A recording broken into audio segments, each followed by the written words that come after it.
So now it's my pleasure to introduce our special guest speaker for this afternoon. Hank Paulson is founder and chairman of the Paulson Institute at the University of Chicago. The Paulson Institute aims to advance sustainable economic growth, a cleaner environment, and cross-border investments in the United States and China. Hank was past chair of the Nature Conservancy Board of Directors, and in 2011, he founded and continues to co-chair the Latin American Conservation Council. And additionally, he co-chairs the Risky Business Project with former New York Mayor Michael Bloomberg and former hedge fund manager Tom Steyer. And this organization focuses on quantifying and publicizing the economic risks of climate change in the United States. Under President George W. Bush, Hank served as the 74th Secretary of the Treasury, and prior to that, he held a 32-year-long career at Goldman Sachs, including serving as chairman and CEO.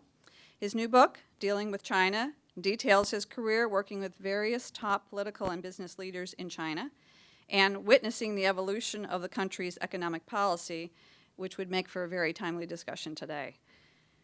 Hank's strong values and stellar career success are a credit to Chicago and his solid Midwestern roots. He was raised in Barrington, Illinois, and attended Barrington High School. In fact, the farmhouse in which he was raised is still part of the family's holdings today. He began his investment career with Goldman here in Chicago and was even a member of the Economic Club in his day. And Hank, we would love to have you back. So without further ado, please join me in welcoming Hank Paulson for a conversation with Pat Eskew. It will be followed, Pat will talk with Hank for about 20 minutes, 25 minutes, and we'll follow by Q&A from the audience. Thank you.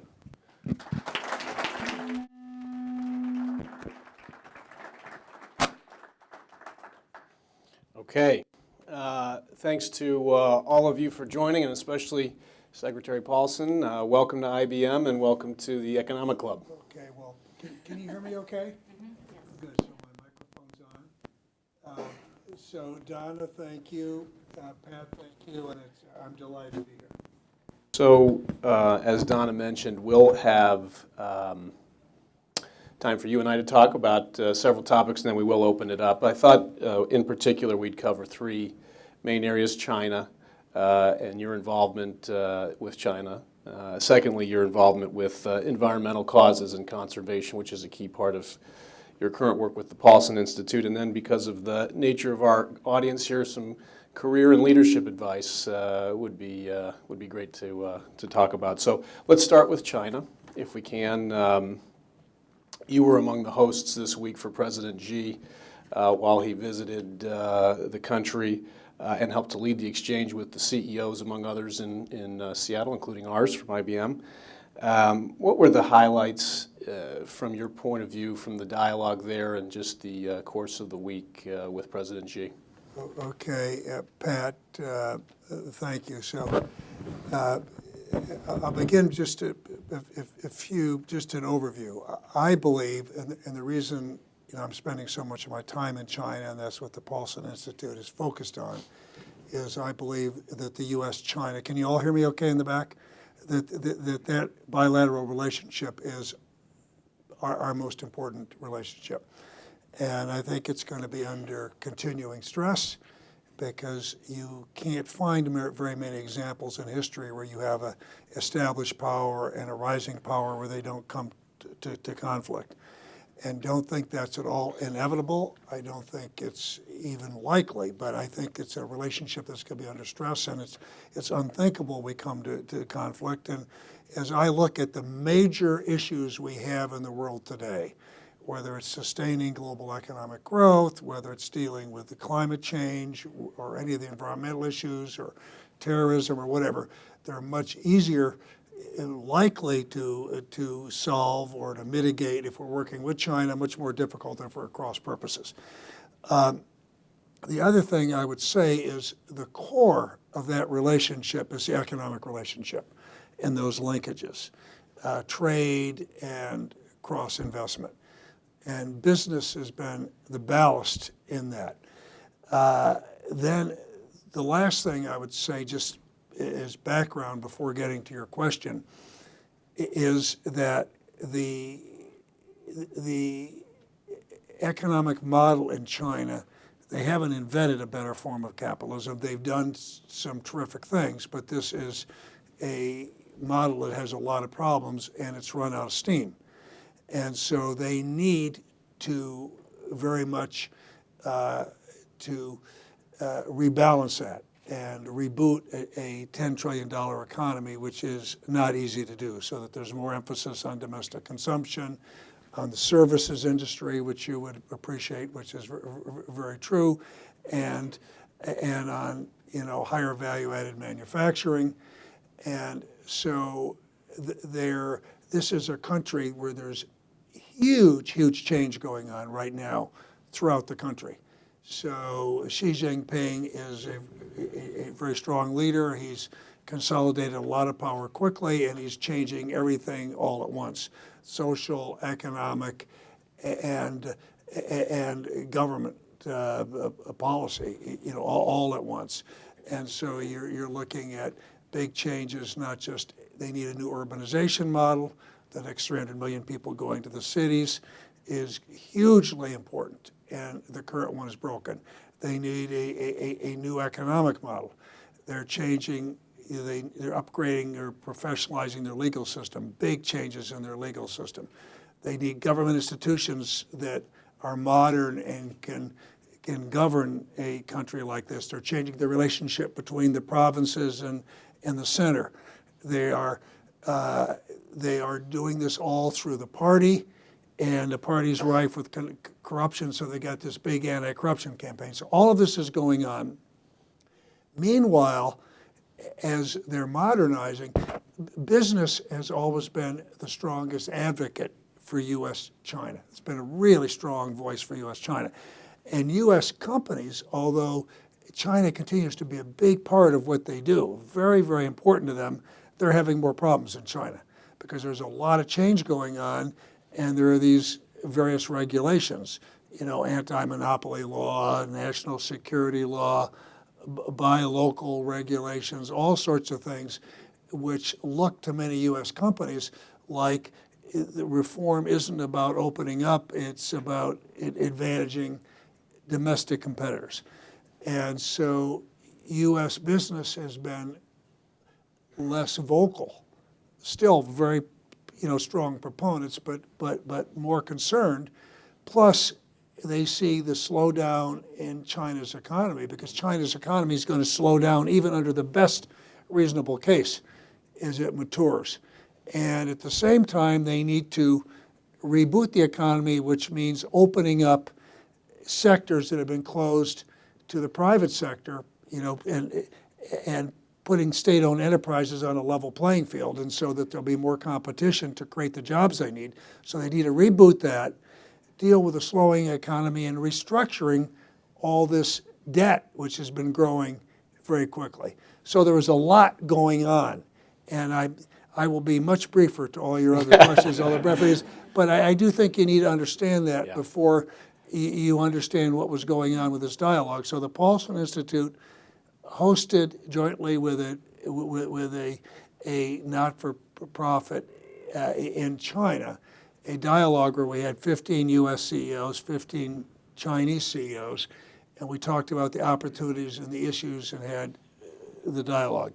And as far as the companies were concerned, I think they all agreed on the need for open market principles. There was a big agreement on standards and having common standards, whether you're talking about product standards, whether you're talking about electrification of cars, and the standards for how you plug into these sites, whether you're talking about products, whether you're talking about food safety, whatever.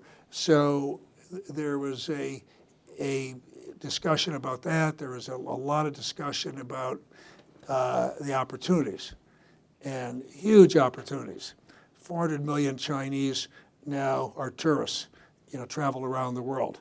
By 2025, that'll be 1.2 billion a year. When you're looking at opportunities on the internet, or look at environmental services, huge opportunities there. So on the opportunities and then questions about the obstacles. And a very, very good discussion. Your CEO talked about open market principles and the importance of that, which I thought was a very good term. And Xi Jinping was very, very good in terms of being very clear that they are on an inexorable path toward reform. There's no turning back. He used the expression, it's like open sesame. Once you open, you're not going to close it. You just need to keep opening. There was a big support for a bilateral investment treaty between our two countries. The Paulson Institute got 100 signatures from U.S. CEOs supporting that. And because it's important to the Chinese, because they want to make more investment in the U.S., but also their reformers use things as a lever to try to open up markets. Because I think many of you may know this, but even though you have a one-party system, an authoritarian government, there's real policy diversity and debate. And the top guy can't just give an order. And there's big vested interests opposing reforms, and it's going to take a while. But anyway, so he very much made it clear that they're on a path toward reform, that the economy was operating in this band of, he made a big point that even in the first half of the year when they were slowing down, they grew at 7%, which was responsible for, contributed 30% of global growth. And so it was a very good conversation. I look at it, and I don't look nearly as carefully as others do at the GDP.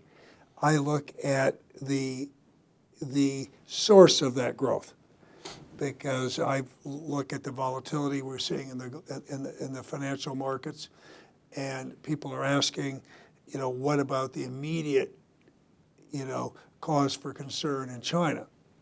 And I don't make light of the immediate, but I think that that the bigger risk is down the road a few years, and it can be minimized or avoided if China does the right things now in dealing with their immediate problems, and they've got the tools to do it, and accelerates his reforms.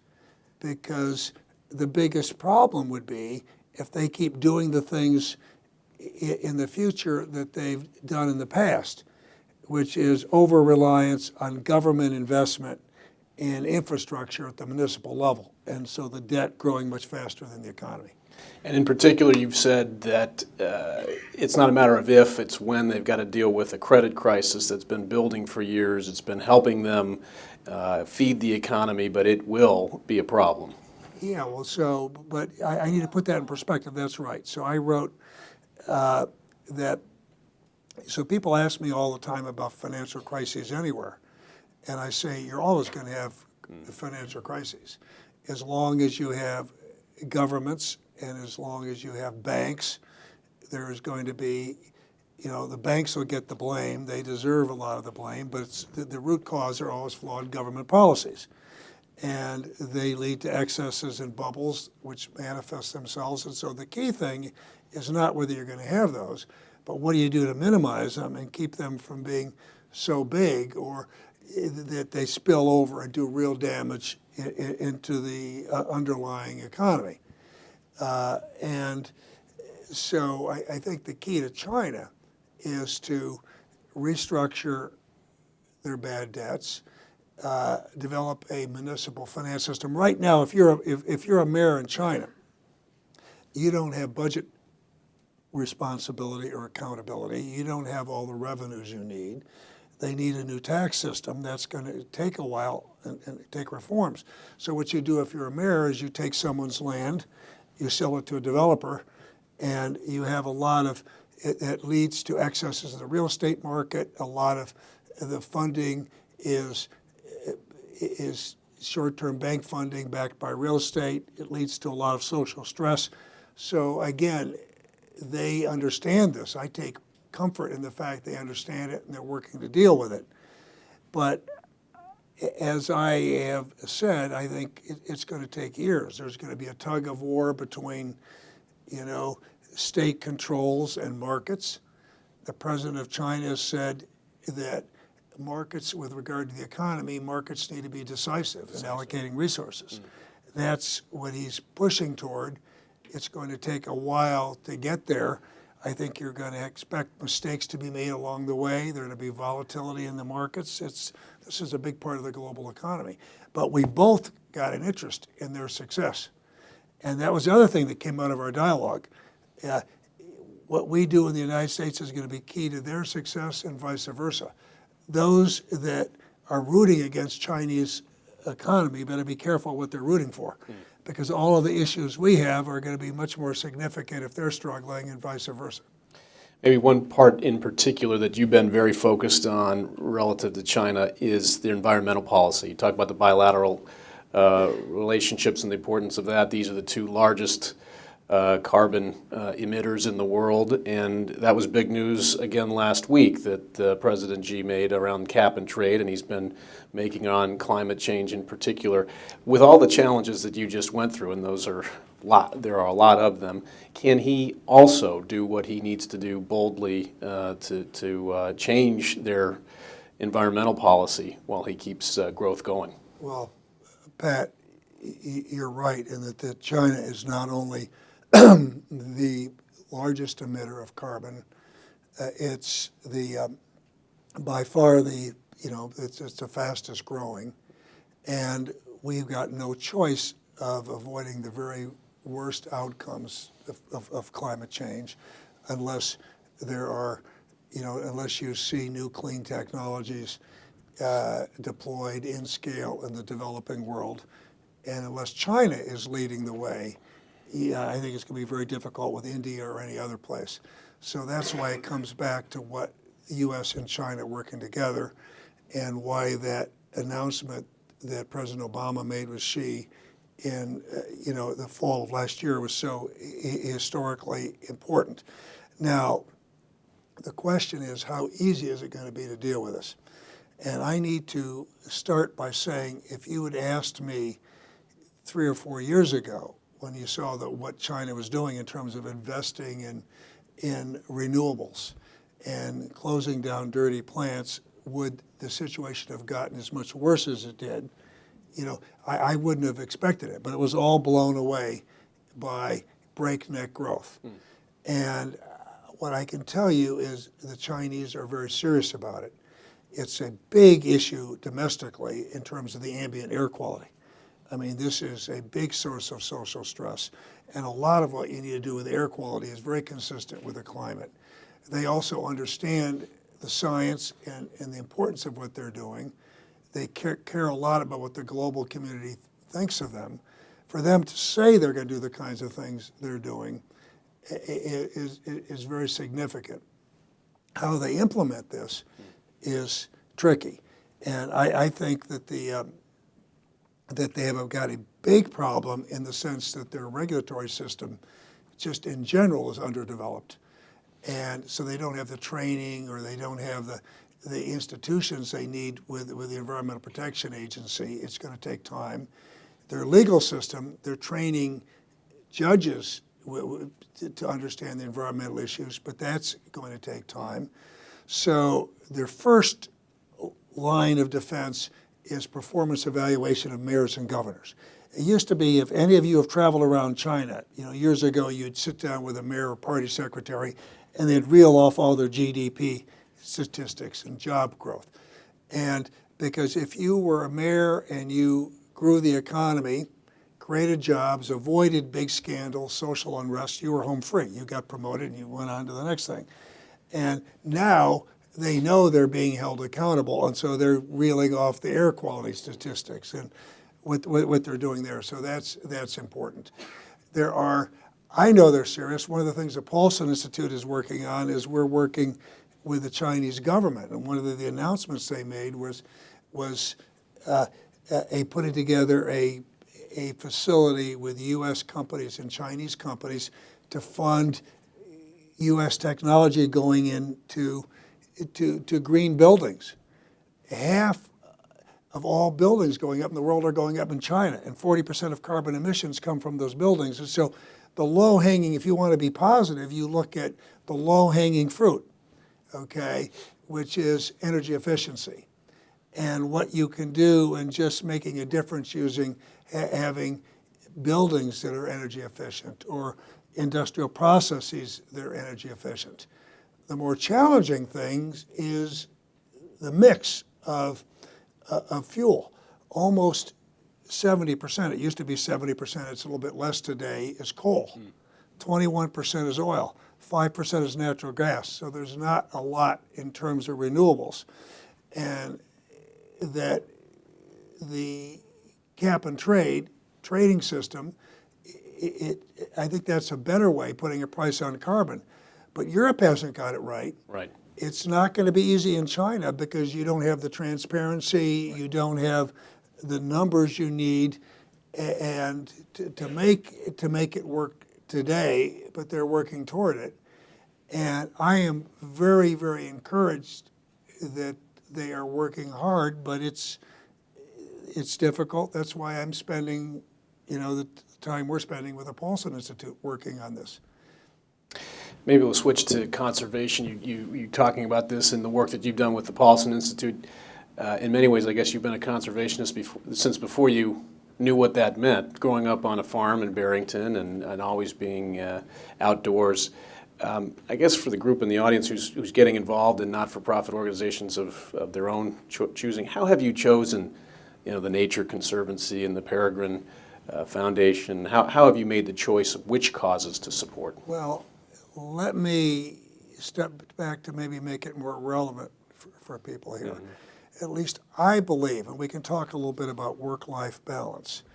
And but one of the really remarkable things about Goldman Sachs, as I joined it, it was a partnership, and so even though we did well economically, your money was tied up in the firm. And you could take a little bit of money out when you wanted to buy a home, and you negotiated that with one of the senior partners. But John Whitehead, who was running the firm, and Gus Levy before him, basically liked people giving back. And so they said, you can take out, but you can take money out and set up your own foundation. And there was never any pressure to give to anything in particular, or it didn't have to have anything to do with business. It was just something that you were interested in, whether it was education or whatever. And they just urged us to get involved, doing things like that. And that was a culture. And then, as you said it, Pat, so what was I interested in? I was interested in beautiful wild places, conservation, the outdoors. I thought I wanted to be a forest ranger at one time.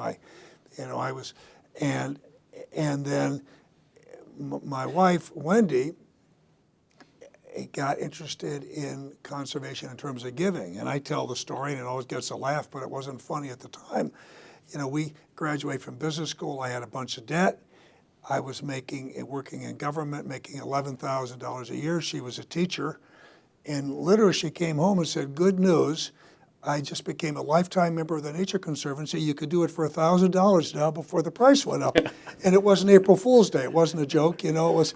And so I almost cried, but she got, but then I got involved here, restoring a prairie, doing work, and one thing led to another. And the first thing I got involved in was in an early job in government. I was working right out of business school, right out of Harvard Business School, and I had been interested in birds of prey, and I got involved going to Assateague and Chincoteague and trapping and banding peregrine falcons, got to know the Peregrine Fund, and I became chairman of the board of the Peregrine Fund. And I did it because I really enjoyed it and was into it. Now, I got to know a number of CEOs, and it ended up helping my business, but that wasn't why I did it. Later on, the Nature Conservancy, Wendy made the pitch. She was chaired the Illinois board in New York board. She was vice chairman of the national board. And she made the pitch that why didn't I set up a branch of the Nature Conservancy for Asia, the Asia Pacific Council. And I thought big. We talk about defining your job expansively. I said, well, how can I get really important people on that board?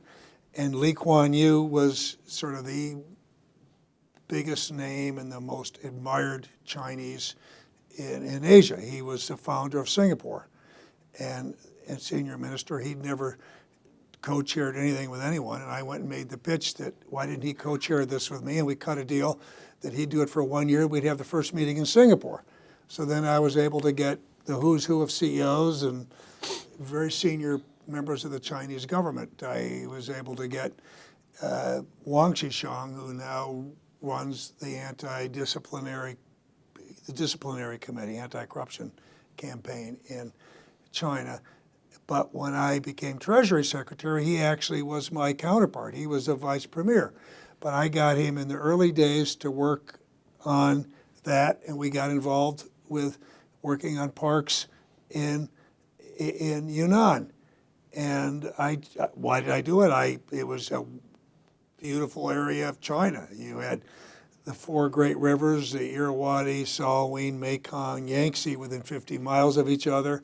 You saw Tiger Leaping Gorge on the Yangtze. It's as beautiful as the Grand Canyon, 2,000 vertical feet, home of azaleas, rhododendron, subtropical rainforest, 5 peaks over 20,000 feet. So I could do a little hiking in that area, work on parks. But doing that, actually, I didn't do it for that reason, but it helped the business because you get to know people in a different way when you work with them. So again, my own view and what I always did at Goldman Sachs was encourage people to get involved doing something, but don't do it just to do it. Get involved in something you really like. Yeah. I was good at this because I liked it.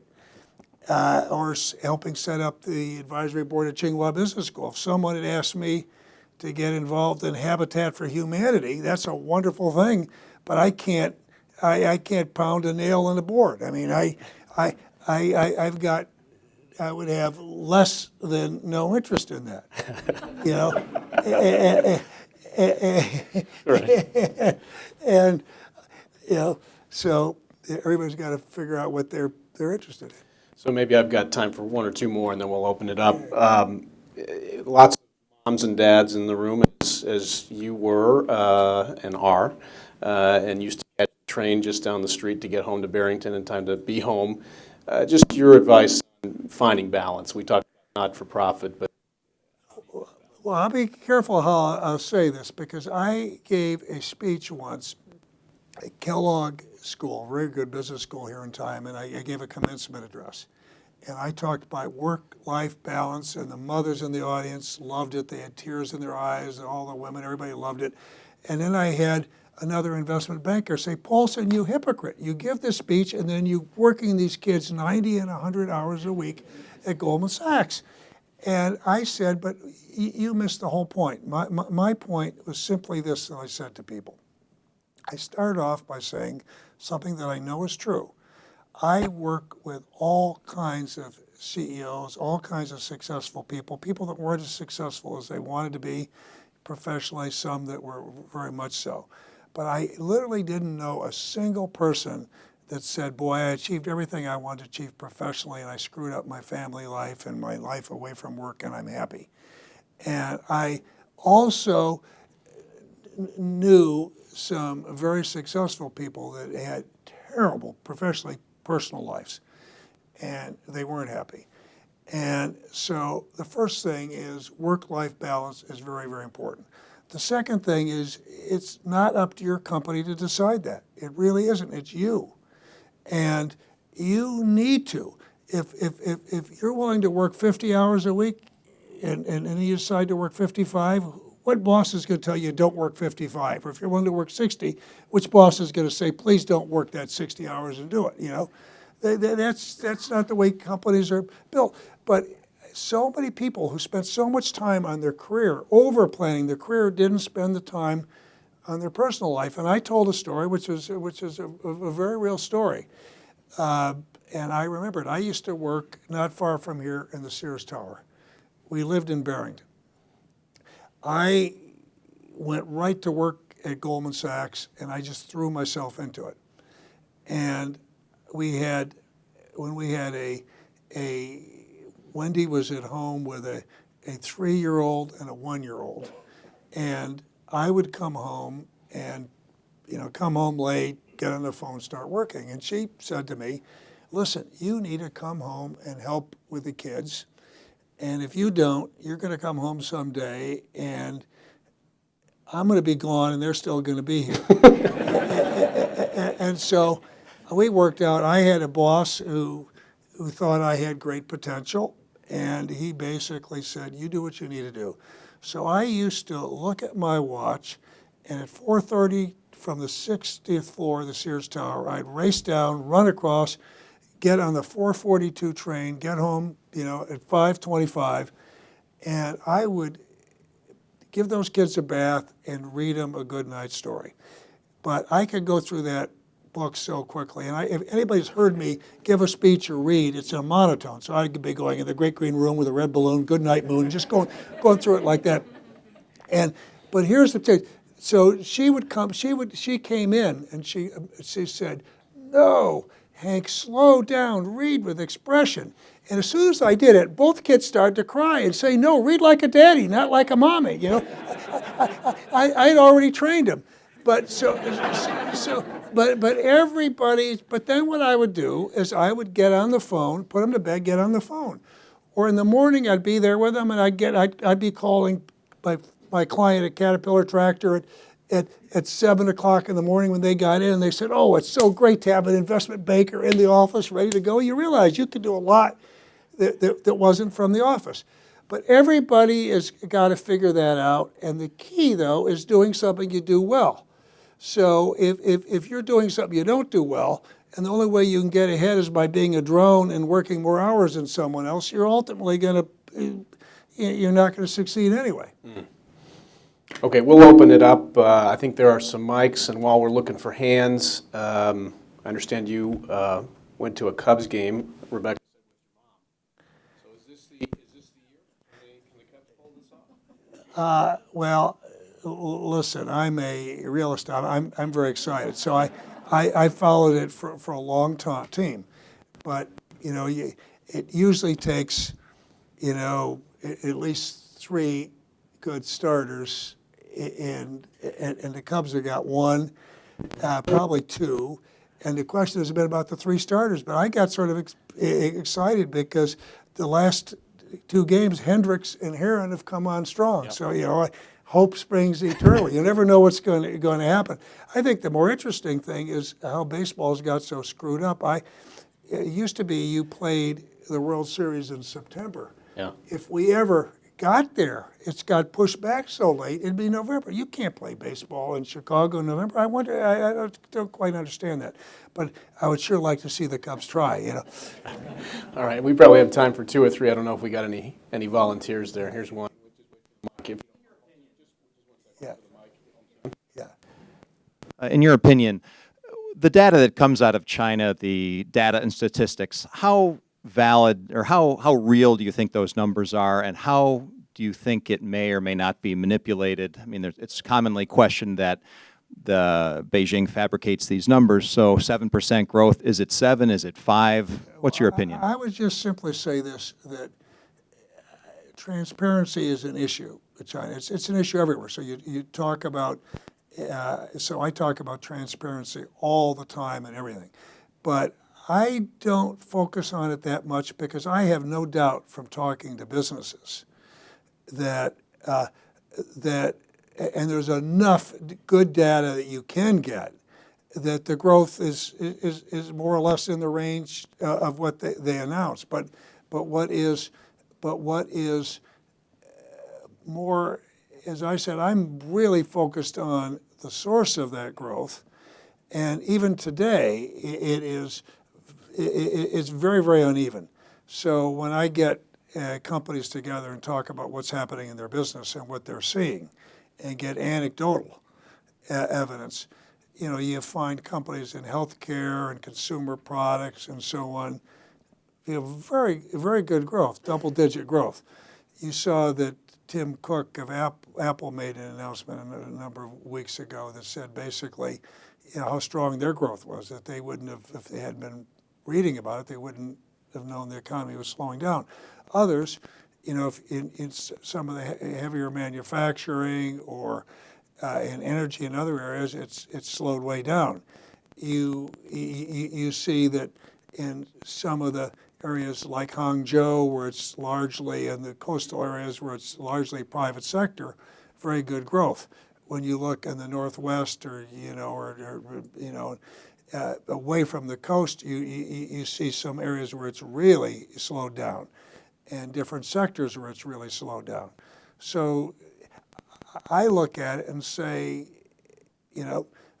when we talk about 7%, I think that's sort of a best case. I think that's optimistic, but I'm not really focused on whether, and I don't really think it's that important as to whether it's 6.5%, 7%. What I think is really important is when they are going to get to an area where it's still, slower growth and where it's sustainable, okay? And they've got to a model where the growth is being driven to a greater extent by consumption and by the services industries and where they need it to be. And I think that'll take a while. But they sure got the potential to grow in an area that's well above, the developed country average, and where it'll be a big contributor to global growth.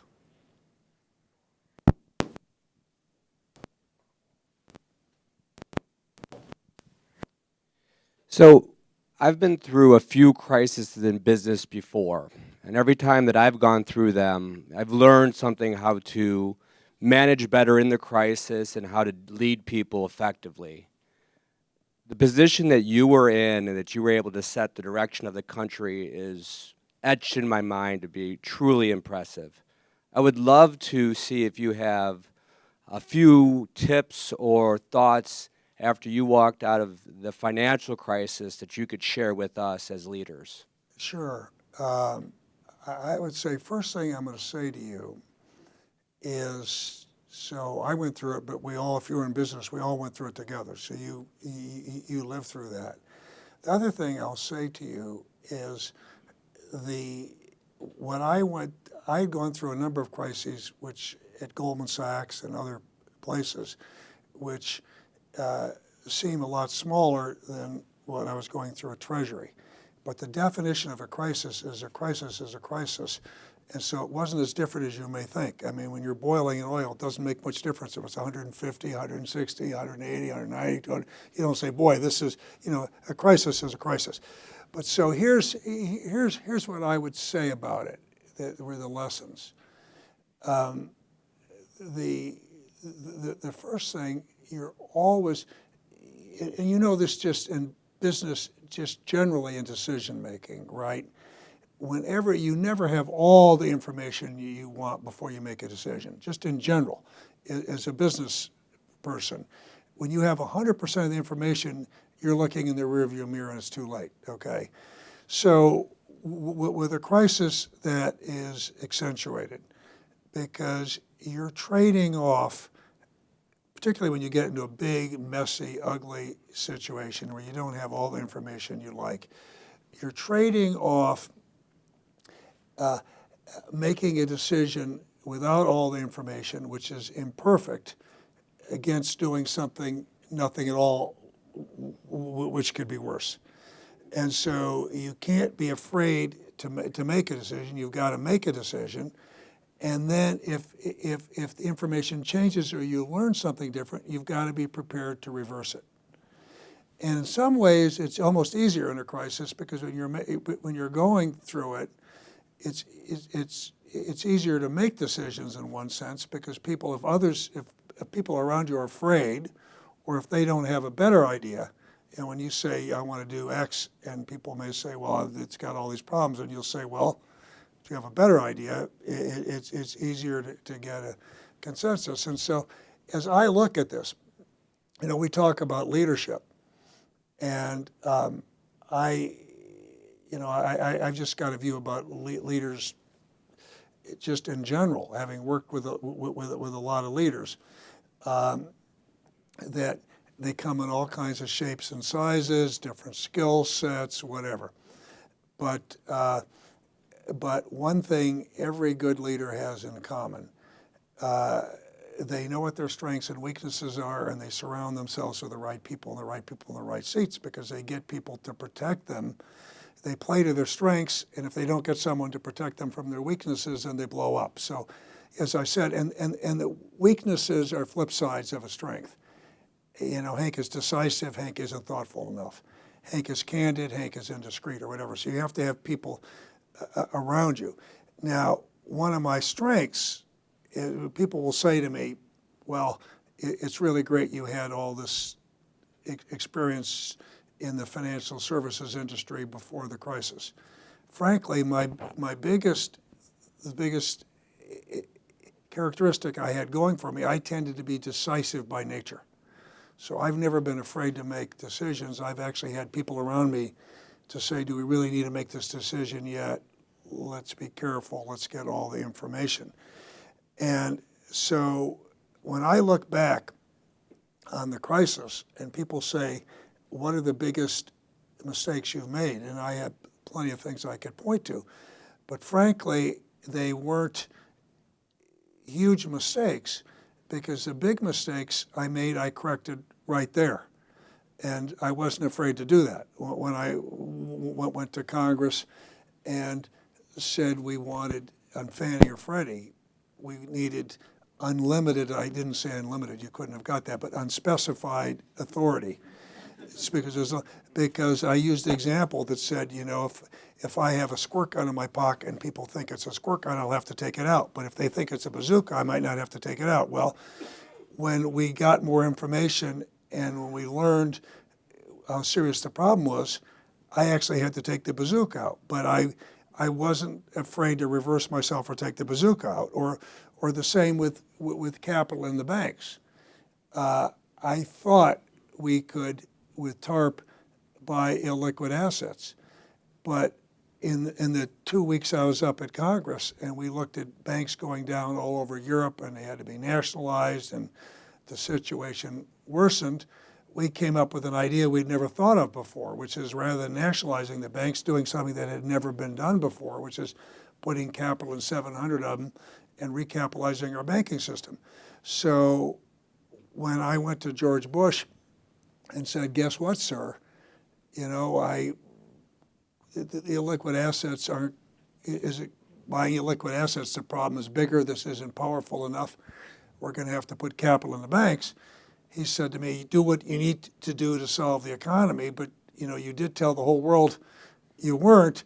What are you going to do? And I said, tell them we're wrong and we're going to put capital in the banks. And so I think that's a long answer to your, but you really just need to, but during a crisis, even when you move quickly, you have to get teams together and you have to role play and you have to ask the tough questions.